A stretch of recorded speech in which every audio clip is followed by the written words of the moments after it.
And welcome, Hoosier fans, to another episode of Podcast on the Brink, your weekly dose of Indiana University basketball news and discussion. I'm your host, Jerod Morris. Podcast on the Brink is a joint production of the Assembly Call and Inside the Hall. For complete coverage of IU basketball, visit assemblycall.com and insidethehall.com.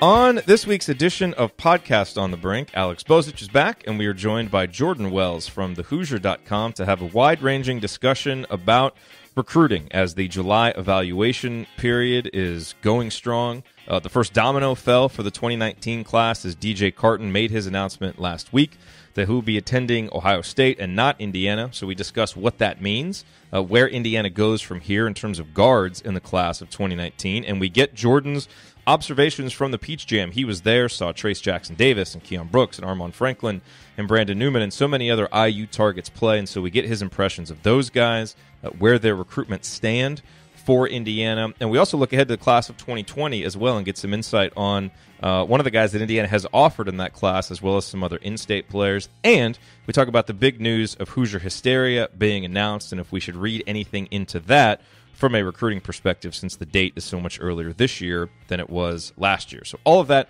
coming on this week's edition of Podcast on the Brink. First, some of you will hear some ads. Others of you will jump right into the conversation. Here we go.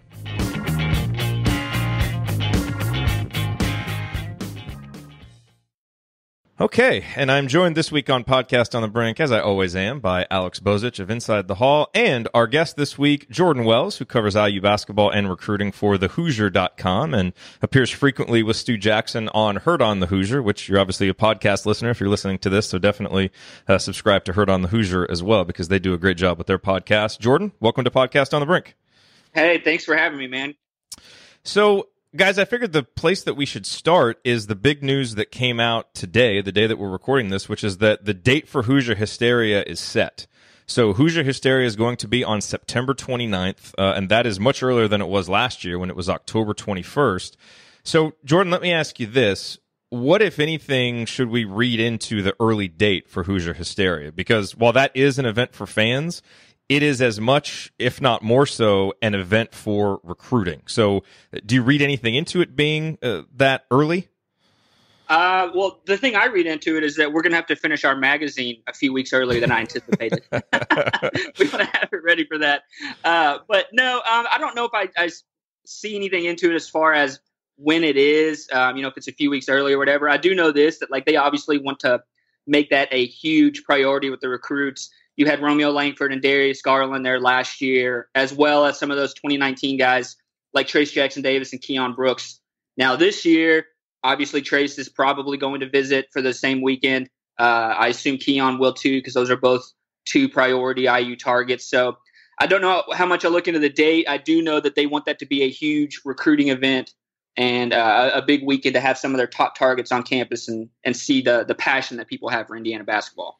And should we assume that the locker room will be done? Because I know I had heard that was one of the things that they wanted done before Hoosier Hysteria, because of all the high-profile recruits that will be there, is for the locker rooms to be done and ready for display.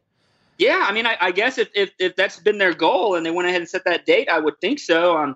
But I mean, when it comes to some of these guys, there's not going to be a lot of drama, I don't think, in this class. Keon Brooks is still really early in his recruitment. Trayce Jackson-Davis is going to take more visits, and he wants to be recruited, but Indiana's obviously a heavy favorite. So whether the locker room's done or not, I don't know how much that's going to be a factor with some of these guys that are considering IU, but that would definitely be a plus, for sure. Alex, do you want to hop in on the Hoosier Hysteria conversation? Yeah, I mean, I think more than anything, it speaks to the kind of the organization and the infrastructure in place now with the program in general, from the standpoint of, in years past, we wouldn't learn the date, Hoosier Hysteria, sometimes until the weeks leading up to it. And now the fact that they're announcing it more than 2 months in advance tells me that they kind of have this weekend already circled on their calendars. They're planning for it, and they're going to kind of build the schedule of recruits and guys they want to get on campus according to this date. I think that's one advantage of getting it set so early. Now you can kind of go to kids and say, hey, this is when we're having our Hoosier Hysteria. We'd like you to come. So I think more than anything, the main takeaway I have from it is that they've got some organization behind what they're going to do and things that are a little bit better planned out than they had been previously.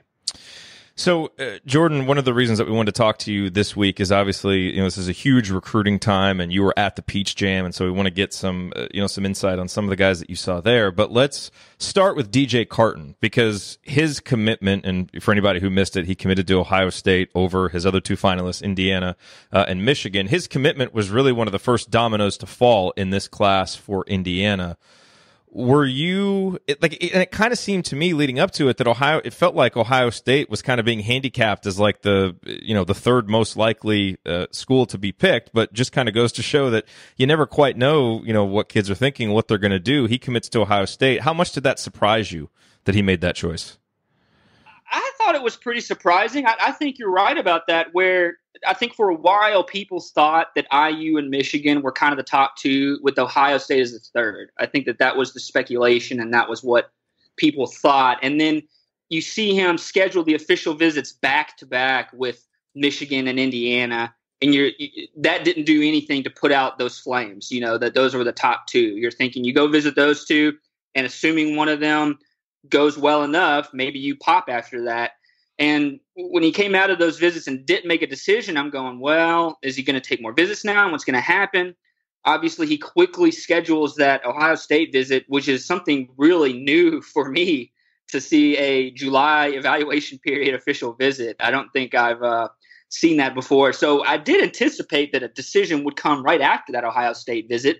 But I did, because of him pushing that timeline up like that. But I do think we thought that Ohio State would have been a third.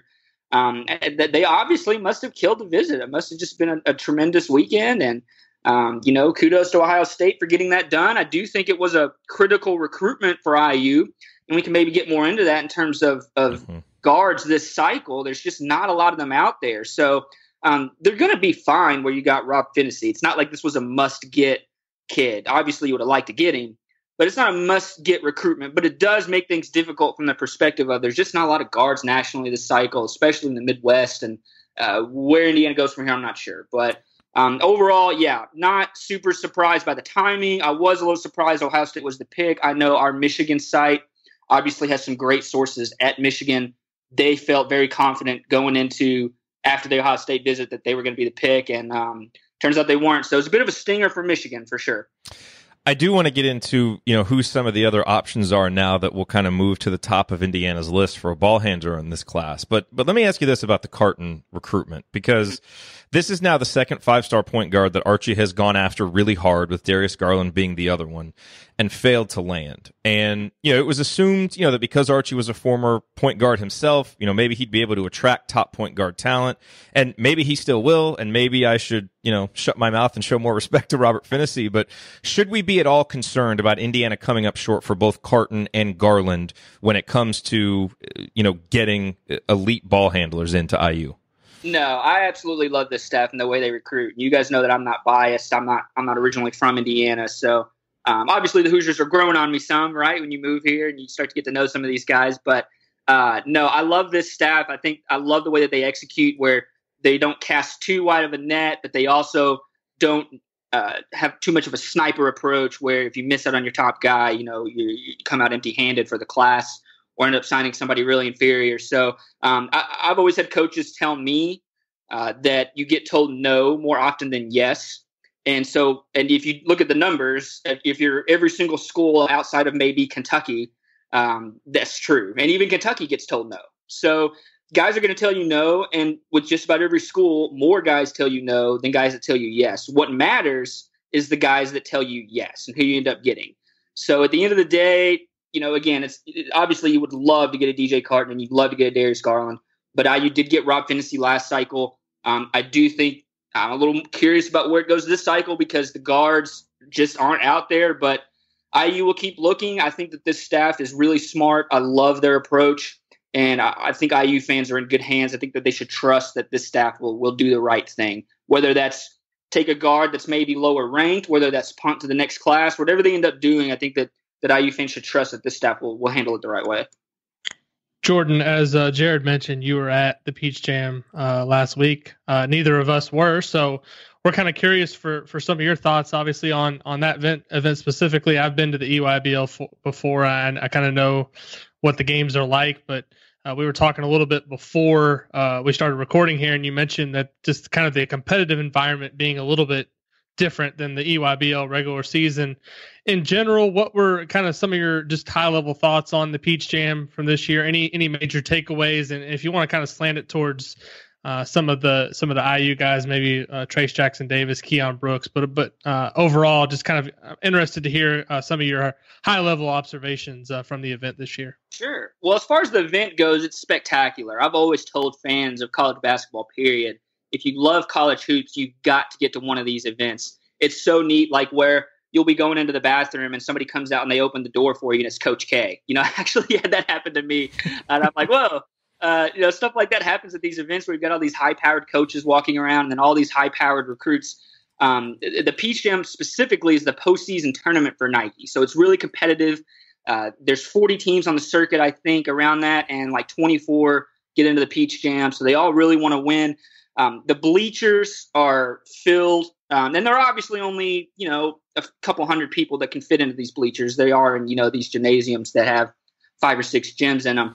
But you'll have like a track around the top where it's like a health, workout place. And for some of the games, people were several rows back on the track trying to look down onto some of the more competitive games. It's honestly gotten to the point where these events are growing so big, I don't know if these arenas can handle them. Because like I said, the guy that's 5 rows back standing up on top of a track trying to look down onto the gym floor can't see the game. So really competitive. It was a lot of fun. Think we learned a lot. Trayce Jackson-Davis, as far as IU goes, I guess, and really with all the IU recruits, I don't know if anybody really moves their stock really high or had it drop a lot. Keon Brooks did not play particularly well, but he was nicked up and he actually sat out the last game. And he proved his worth back this spring, where we had dropped him to a 4-star on Rivals after some of his play this winter was a little erratic. And then he looked like a top 10 player this spring. So we moved him back up to a 5-star, ranked as the number 15 player nationally. Again, didn't play great at Peach Jam, but he was nicked up and then sat out the last game, so no big deal there. Trayce had a great game with over 20 points and over 15 rebounds against Nike Team Florida, who features Vernon Carey, the top player in 2019, who happens to be a big man. But a lot of those dunks that he throws down, there's highlights running around on that. A lot of them were uncontested. But again, he had a great game. He did match up against James Wiseman, another top big man in the class of 2019. Wiseman is considering like Kentucky and Memphis among his top 2. He's around 7 foot and his wingspan is like 7'7". And, Trayce Jackson-Davis is only around 6'9". So Trayce struggled a little bit in that matchup where James Wiseman pretty much just stood there with his arms straight up so it wasn't fouling, and Trayce struggled to score on him. But again, overall, Trayce didn't do anything to really change his ranking much. Neither did Keon. Brandon Newman and Armand Franklin, 2 guards that Indiana's looking at. They both had their moments. Mean Streets struggled a little bit as a team, but I think that was more of a team chemistry issue than an issue with Newman's play or Franklin's play. So Indiana's staff at one point had 3 coaches at games for both of those teams. So Indy Heat and Mean Streets. They're obviously Archie's really, really, really sticking to the inside-out approach. So other than that, it was really scattered evaluations trying to find some guards. We got to find some guards. I don't know where they're going to come from, but got to try to find them somewhere. Yeah, I think that's one of the more interesting things right now with this class. And I get asked all the time, and I'm sure you're asked similar questions by fans who are just curious what the composition of this class is going to look like. I think we can all agree that, there's a very strong likelihood that Trayce Jackson-Davis is going to end up going to Indiana.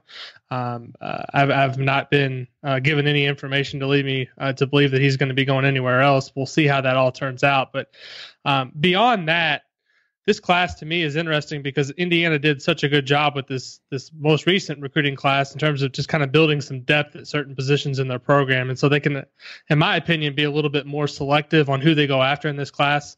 How do you kind of see the positional need stacking up in this class? I mean, there's been obviously talk of a point guard. They probably need, a shooter or a wing scorer to replace Romeo Langford in the event that he does go pro, which I think is a strong likelihood. But overall, kind of where do you see IU turning beyond Trayce Jackson-Davis and Keon? Those are kind of the two obvious ones. What do you maybe see as the positions of need in this group? Yeah, I think it's safe. I don't want to say anything, officially or anything like that, but I agree with you that Trayce Jackson-Davis and Indiana's the strong favorite there. So, if you want to go ahead and pencil him in, Keon's more open at this point. I do think Indiana's one of the strong contenders, and I would even play this game. Would you take Indiana versus the field in his recruitment? I'm not saying I would take Indiana on those odds. I would say that I have to think about it. And so just the fact that I have to think about, would I take Indiana or would I take the field, makes that kind of interesting. But outside of that, I really feel like it just needs to be a guard that's overall the best talent. And so it doesn't have to be a point. It can be a combo or it can be a two. But if you look at the projected 2019-2020 roster, you'd have a senior Devontae Green, a junior Al Durham, and a sophomore Rob Finney. I think we're all in agreement. We've all seen Rob play and really like Rob. So, good to go there. How much better is Devontae Green going to get? I'm not sure. What's the ceiling on Al Durham? I'm not sure. So I'm going, with Romeo, this is all fine. But assuming Romeo does leave, I just think you need a guard. And if it's a point guard, heck, you can play two. There's lots of teams that are playing two point guards in college basketball together, two ball handlers, and it works great. So play 2 point guards together, get a guy that's a combo, get a guy that's a 2 guard that can play alongside Rob Finney. I don't think it really matters. I just think it's got to be a guard that's talented that can really match up to the level of if you want to project these front court guys. And you could project a front court of Jerome Hunter and Justin Smith and Keon Brooks and Trayce Jackson-Davis. I mean, that's a Final Four group. So just a guard. I don't care if it's a 2 or a combo or a point, and he can play alongside Rob, whoever it is. Just have to find a guard. The problem is when you start going down the list, there's just not a ton of guards out there. And I think that's where some fans are wondering, is IU recruiting too many forwards? And I've been one of those where I said they are recruiting a ton of forwards. But that's because the guards are not out there. If you look at this, the Rivals 150, okay? Cole Anthony's number 2 in the class. He's a point guard, but IU's not leaning his way. So the top player is Vernon Carey, big man. The number 3 player is James Wiseman, big man. The number 4 player is a forward. Number 5 player is Matthew Hurt. We've all heard of him. Another guy IU's looking at. Number 6 player is Isaiah Stewart, power forward. So I can go down this list here where there's lots of game-changing big men and game-changing forwards in this cycle. And IU's in the mix with just about all of them. We're not even throwing in guys like Trenton Watford. So there's a lot of these guys, but then you start going down the list and you're going, where are the guards at? And they're just not there.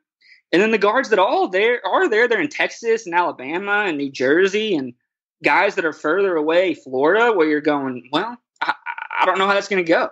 So we'll see. I just think they got to find a guard. And I think that they'll kick the tires on some guys. And if they don't find guys that they like enough, then, that's what 2020 is for. You're still going to have a junior Al Durham and a senior Devontae in 2019, 2020. So, I'd love to see you add a guard to replace a Romeo, but heck, just shift Jerome Hunter down to the 2 if we have to. Hey, we're going to take a quick break here to pay some bills, so that means that some of you will hear some ads coming up here in just a second. Others of you will hop right back into our conversation with Jordan Wells, and what's coming up next is a follow-up question that I have for Jordan and Alex about Trayce Jackson-Davis. They both said something that to me was pretty interesting, and so I wanted to kind of dig in a little bit further. So that's coming up next here on Podcast on the Brink. Jordan, I want to go back to Trayce Jackson-Davis because, you both just expressed a lot of confidence about him, and that seems to be the general sentiment, that Indiana is the heavy leader. You look at the crystal ball and you look at people's articles where they're making predictions. It's always, Trayce Jackson-Davis to Indiana. So I guess my question would be, why then hasn't he committed, number one? And number two, how would you kind of coach Indiana fans, I guess, on how to, kind of approach the rest of this recruitment? Because you don't necessarily want to count your chickens before they hatch or spike the football before you get into the end zone. But it does seem like there's legitimate reason to be really confident about him ending up in Bloomington. Sure. I would agree that I would feel really confident. The thing to remember is that these are kids and they're only going to go through this recruitment process once. And Trayce Jackson-Davis is like a lot of guys. They want to be recruited. Some guys don't. DJ Carton was a guy that didn't seem like a huge fan of the process. And so that's why he was like, forget this. I'm getting my official visits out of the way in July and I'm going to make a decision. Right. He was ready to get that over with.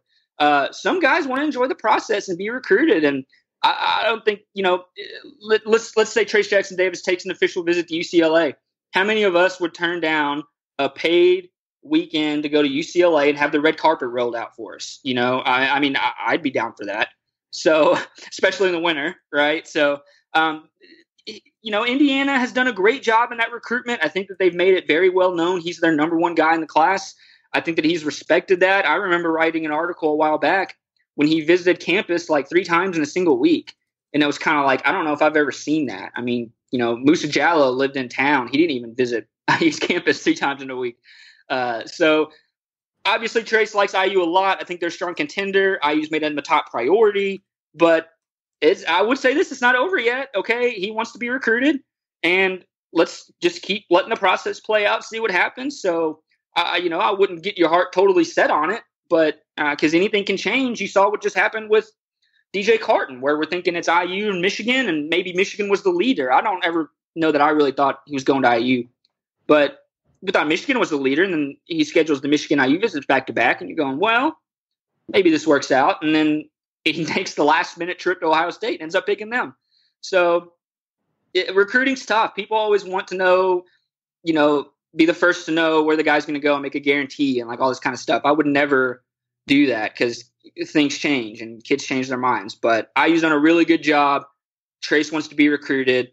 And I think that those are just the main takeaways on that is he wants to be recruited. IU's done a really good job. That's where things stand. Yeah, I think hopping in here for a second, just sure. I think one thing that people can do is put yourself in the shoes of that kid. And none of us have gone through, at least on this podcast, the 3 of us, maybe some of our listeners have gone through being recruited or having, options, whether it be like being chased for a job or, just put yourself in his shoes in terms of being wooed and being recruited. If he goes on all these visits, he's going to get, obviously free trips to these places. He's going to get have experiences going to different parts of the country. When he comes to Hoosier Hysteria, you remember, I'm sure he saw last year what happened with Romeo and the love that he got from the fans. I'm sure it'll be a similar scene if he goes to Hoosier Hysteria uncommitted. And so, like Jordan said, you go through this process once. He's a 17 or 18-year-old kid. I don't know exactly how old he is. With social media the way it is, and just in general, human nature, you want to feel wanted by different schools. And as Jordan mentioned, he wants to be recruited. So don't look at it as a negative that he hasn't committed yet. I would just look at it as a kid who wants to go through the process and enjoy himself, and there's nothing wrong with it. Now, if we're having this conversation next late April and he hasn't committed, I would have a little bit different approach on it. But that was one thing that we battled through the whole Romeo recruitment. Well, why hasn't he committed yet? But that was a different situation from the standpoint of the FBI thing with Louisville and him kind of having to reset the recruitment, and also the fact that he had a lot more schools that were really kind of pushing hard for him. With Jackson-Davis, it's a much smaller pool of schools. At least I think some schools have kind of gotten the hint that he's probably not going to come to their school, so they maybe backed off a little bit. And so if he kind of gives it away 100% that he's going to IU, he's not going to get recruited by anybody. So I'm sure he's going to take his visits and enjoy himself, and then he'll make the best decision that he can for his situation. But I do feel that there's just a lot of smoke, as they say, pointing towards the direction of Bloomington. Yeah. And I would say this, I'd make a couple more points. Some of this, you mentioned social media, and I thought that was a really good point. And to kind of piggyback off of that a little bit, I would call it networking, where you go out and you meet players at UCLA and coaches at UCLA. And let's say he visits Michigan State, you form a friendship with Aaron Henry and all this and the coaches. And yeah, maybe you inevitably end up saying Indiana's the best fit for me, but you still get to go out and meet all these people, right? I mean, again, that's something cool. That's what I've said about this Peach Jam, where all these coaches and players are all in the same area, and it's really neat. And Trayce will go on the road and meet a lot of different people, and especially if it's paid for. I mean, who doesn't want to experience that? So I think that that's a point. I would say this, if I did have one concern, and I'm not particularly concerned about this recruitment at this point, but if I did have one concern, it would be if a UNC or a Kentucky or somebody tried to jump in. I don't foresee that right now. Based on the coach's attendance at Peach Jam, John Calipari was at his game where he blew up against Vernon Carey, but Cal was there for Vernon Carey, and Keon Brooks didn't end up playing, not for Trayce. But did Trayce catch his eye and then something happens? I don't know. I don't think it will. But if one of those guys did decide to jump in, I would think that would give Trayce something to think about. But if we want to look at Trayce's current list of schools, and Trayce has got some excellent schools on his list right now, I think Indiana is far and away the favorite. If one of these guys did come in, doesn't mean he's not going to go to IU. But I do think it would give him something to think about. But overall, I don't even know if some of those schools are going to jump in, because I do think IU is so strong that it seems like that they'll be the destination. But got to wait and see. Things can always change in recruiting. Jordan, earlier on, as this class of 2019 was starting to take shape early in the process, Indiana was mentioned, as you said, with guys like Cole Anthony, with guys like James Weissman, who are at the top of the list. Obviously, that doesn't seem like there's much interest now. But as you were ticking off some of the other top 5, top 6 names there, you hit on Matt Hurt, you hit on Isaiah Stewart. How realistic are they as potential targets for this class for Indiana? Well, and this is another thing, I'm glad you brought that up. When I was saying earlier about how this staff is really smart about the way that they handle things, they are present at Matthew Hurt's games. They're present at Isaiah Stewart's games, but they're not trying to push their chips all in on those guys, because I think that they know where they stand. Matthew Hurt's a guy that I could maybe even see IU sneaking in one of the official trips and being in the Final Five. But, you've got Duke and Kentucky and Carolina and Kansas. And you name the school, they want this kid. He's that good. So when you think about it that way, IU's got some ties. Tom Ostrom is plugged in with that D1 Minnesota program. He does a great job with them. Signed McKinley Wright when they were at Dayton, and then signed Race Thompson here at Indiana. So they do a great job recruiting that program. But at the end of the day, this kid loves the schools like Duke and Carolina and Kentucky. So I think Indiana could sneak in an official visit, but I don't see them being one of the top 2, or they could maybe even get into the top 3, but I'm really stretching there. Isaiah Stewart's another one where Indiana's in the top 10, but these kids talk, Stewart's more of a post. I think Duke or maybe even Notre Dame has really, really pushed their chips in to try to get him. A few other schools I would put in there for Isaiah Stewart before I put Indiana in there. Let's look ahead to the class of 2020. We talked about some of the guards in 2019. It does seem like there are a few potential targets in 2020 in terms of backcourt guys. You've got names that a lot of Indiana fans will know: Trey Galloway, Anthony Leal. What are your thoughts on those guys and, kind of how they project and the likelihood that they could become Hoosiers? Yeah, so this 2020 group is going to be really interesting. If you look over the scholars, we've talked about this, how Archie Miller does not want to have a full bench. I think he's kind of had to since he got here, because he's trying to get some of his guys that fit his system and his recruits. But you guys know that he's talked about that he wouldn't mind having a spot or two open at the end of the bench. This 2020 group, I like Trey Galloway. I like Anthony Leal. I don't see any rush to offer either of those guys at this point, and that's not a slight at them. It's just I just got to see more. And as long as they keep getting better, then, we could see an offer to one of those guys. But it's, again, as I was saying earlier, I think this IU stuff is really smart. I know Michigan State offered Trey. I know Anthony Leal's starting to get some national pub. But I've seen them both play a couple times. I like both kids a lot. They're terrific kids. I think they've both got parts of their game that I really like. I'm not there yet where I would say Indiana's got to offer this kid today, and they haven't done that. So I think that they're approaching that the right way. A guy that I'm really perplexed about would be Ethan Morton, plays for the Wrens. He played at Peach Jam. That Wrens team is really loaded. Kofi Cockburn plays for them. He's a top 25. Another forward, Jalen LeCue, plays for them also. Ethan is in 2020, so he's playing up a year on that Rims team that already has a bunch of talent. So I would understand if he's not super involved. But at his high school, he averaged 25 points, 9 rebounds, and 7 assists a game. I mean, I don't care what competition you're playing. That's for a sophomore in high school, almost averaging a triple-double from the guard spot. That's crazy, right? And at Peach Jam, I just did not see him do much. And it was the same at Indianapolis, where I'm going, I've videoed probably 6 or 7 games, and I still don't have enough to put together a good quality video that can show what this kid can do. And Indiana has offered him, correct? He has an offer, yeah. He was the first offer for them in 2020. He's from Butler, Pennsylvania. Archie Miller's got ties to that area. So, and again, this is a smart staff. I trust this staff. We have them ranked on Rivals in the top 50 nationally. Oregon offered him after Peach Jam. I was a little, I don't want to say stunned isn't the right word. I was a little confused. I mean, I thought maybe they saw something I didn't. I don't know. And again, I don't want to be critical. Okay, because this is obviously, again, we have him in the top 50 nationally for a reason. He averaged 25, 9, and 7 at his high school. I don't care who you play. I don't care what position you play. It's really hard for a sophomore to do. But at Peach Jam and EYBL stuff, I haven't got to see it yet. So that's a kid I really want to see. Do we have him overrated, or is it just not – was Peach Jam just not the event for him? I don't know. That's one that I'm kind of curious to see what kind of traction IU can get there. Obviously, Archie's got ties to the area.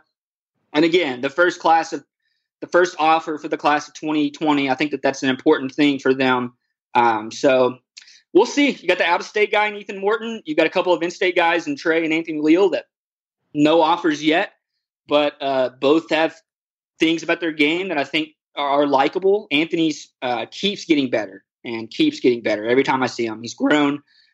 He's very skilled. Trey has a nice frame where he's also going to keep getting bigger. Obviously, he's a winner at Kohler Academies and leading the state title as a sophomore. So, again, I like both kids a lot. I don't think we're quite there yet where we have to offer them, and I think Indiana feels the same because they haven't. So that'll be an interesting group where at the end of the bench, are you going to fill up, or are you going to leave a spot open, and then are you going to offer one of these kids? I don't know. We got to see. That's to be determined. Yeah, this class, the other thing I want to ask you about, Jordan, is the lack of offers in 2020. Are you surprised at all that there haven't been more scholarship offers? And I think it's a thing that a lot of Indiana fans are questioning, like where things stand with 2020 overall. I think it's kind of a jarring adjustment for some based on how early the previous staff would offer some kids. It's kind of a much different approach with this staff. Yeah, I mean, again, I just go back to it.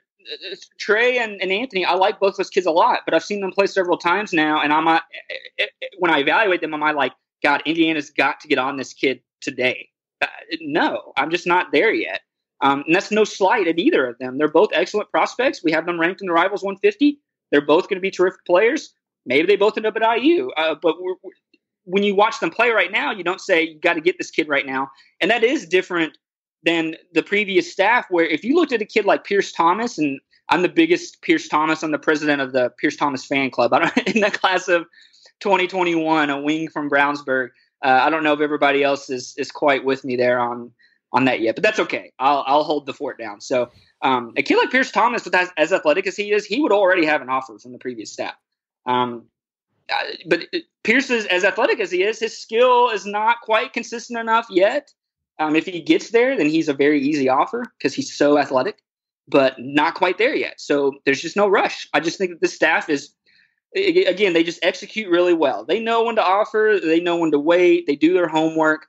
I just think that I just have the utmost trust in this staff to handle things the right way. I haven't come across a lot of recruitments yet or a lot of evaluations yet where I've really disagreed with them. About the only thing I've ever said was, again, I didn't understand why there were so many forwards, and then I'd go start doing my homework and find out, well, that's because that's all there is. It's out there for them as forwards, unfortunately. So you got to do what you got to do. So I think that 2020, they'll get there, but if you're looking at these guys, just no reason to rush right now. There's no reason for it. So they'll get there in time, just no rush. Last question for you, Jordan. Bring it back to 2019. what are some names, maybe some names that are a little bit off the radar right now, or, perhaps some of the out-of-state, guard prospects perhaps, but some names that we're not talking about a ton right now that could emerge much more highly prominently on the radar screen as we move forward, especially as Indiana, tries to fill that, the open spot for a guard now that Carton committed elsewhere? Sure. Well, I do think I got to start with Armand Franklin from Indianapolis Cathedral, and Brandon Newman, who was at Valparaiso before moving to Montverde Academy. I like both of them, but those are names that you guys already know. I got to be honest, and I've talked about this on our board. I think that if you go down the Rivals 150 and you look at the chart, Indiana has said that they want to first recruit the state and then have an inside-out approach where you're getting guys from around this Midwest region. And if you go down, I'll rattle off again. I'm not going to go down the names because that would take too long. But I could tell you the top guards are from the uncommitted guards: IMG Academy in Florida, Charleston, South Carolina, New Jersey, another one from New Jersey, another one from North Carolina. Let me scroll down a little bit here. Alabama, Florida. I mean, these are all guys that are not in the region that IU wants to focus on or they've decided to focus on. So I think at this point, what I would do if I were them, and this is what they are doing, I think, is trying to, I don't want to call it shots in the dark, but just looking at some of these guys and saying, hey, are you interested in being recruiting by IU? And if they say yes, then you say, all right, see how serious they are. But it's a little bit harder to go get some of these guys from out of state when they want to focus on in-state, and then guys from around the region. I mean, again, Florida is not the Midwest, okay? Texas is not the Midwest. It's just not, they're not out there in this class. And so I don't know if we're going to wait for a junior college guy. Could they get a graduate transfer to maybe, punt next year? Maybe they make some traction with one of these guys that are, from Florida or Texas or North Carolina or wherever. I don't know. But I just think it's a big question mark right now, but I wouldn't say that that's anything to panic about. Again, this staff knows what they're doing. They're not going to reach on some guy from out of state that's not a take. They'll figure it out. There's still plenty of time, so there's no reason to panic about it. But I would say, I mean, if you want to start going down this list, and Anthony Harris would be a perfect example. From Team Takeover, Indiana watched him at Peach Jam. That's the team that Victor Oladipo played for, and he was visibly present for Team Takeover. They went undefeated on the EYBL, which has never been done, ended up winning the title. Anthony Harris was very good. We have him ranked 65th nationally. I think he could even move up from that. I think he's borderline like a top 50 guy. He was pretty impressive. But how much traction does that Oladipo connection get you? He's from Virginia. So, again, that's not from around this Midwest area. So, I think, if you get a guy like that on campus, maybe he really likes IU, and then you make some traction with a kid like that. But if you wanted me to say, here's some guards that IU's really, really, really in good shape with, or here's some guys that are off the radar that maybe jump on the radar, I don't have an answer because they're just not there. A guy like Anthony Harris is really talented, but how serious is he about IU? I think that's to be determined. So they'll figure it out. Still plenty of time. And again, Armand Franklin's talking about taking an IU official, so that gives them a shot. Anytime you take an official on a school, that means official business. I used that word twice, but it means business for both schools. So, I'm sorry, for both parties. So that means the kid's serious, and that means the school is usually very serious. So, we'll see. I think Armand could use an official. Brandon Newman insists that moving away from his high school in Indiana doesn't affect his recruitment. But I posed this question on our board. I said, how many guys have ever left for these schools, left the state, and then come back? Because I'm not from around here. Maybe you guys could tell me more about that. But it seems like it's not very many, if any at all.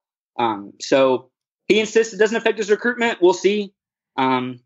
It's still to be determined, man. If you want to talk about some drama and let's get some excitement in this class, that's it. Because I don't have an answer. So time will tell. Well, we appreciate the insight, Jordan. You can read Jordan's work at thehoosier.com. Again, listen to Jordan and Stu on the Heard on the Hoosier podcast. Jordan, awesome to have you on the show, man. Thanks for coming on. Hey, I appreciate it. It was fun. Thanks, Jordan. Appreciate it. Yeah, no problem, guys. Thank you for listening to this episode of Podcast on the Brink. We always appreciate you being here. To get more from me and from Alex, visit assemblycall.com and insidethehall.com for complete coverage of Indiana University basketball. If you liked this episode, please consider sharing it with a friend or family member who loves IU basketball as much as you do. You can also support the show by leaving a rating and review on iTunes, which helps us get the word out to more IU fans like yourself. We will be back next week with a new episode. Until then, as always, go Hoosiers.